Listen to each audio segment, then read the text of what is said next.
আসসালামু আলাইকুম, কি অবস্থা সকলের? আছেন নিবালা? তো আমি এই মুহূর্তে আছি কাতারের সবচেয়ে বড় সমুদ্র সৈকতে, বরকত আলামিন। দেখেন কি অবস্থা, দেখছেন নি?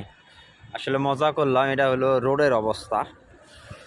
কি অবস্থা দেখেন, কি রকম পানি জমছে, দেখছেন নি? পুরা রাস্তা মনে করেন যে হয়ে গেছে গা, গাড়ি চলাচল করতে পারতেছে না। দেখেন এখানে একটা গাড়ি দেখি, দেখছেন? এই গাড়ি ওখানে আটকে গেছে, গাড়ি যাইতে পারতেছে না। তো এই হলো উন্নত দেশের পরিস্থিতি বর্তমান, ঠিক আছে? আমি বর্তমানে এই যে এখানে বড় একটা সাফারি মল আছে, এই পাশে আছি। যাই হোক, দেখেন কি অবস্থা, দেখেন গাড়ির কি অবস্থা, দেখেন। দেখছেন নি?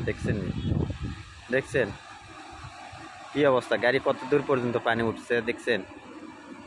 এই গাড়িটা যাইবে কিভাবে? যাইতে পারবে?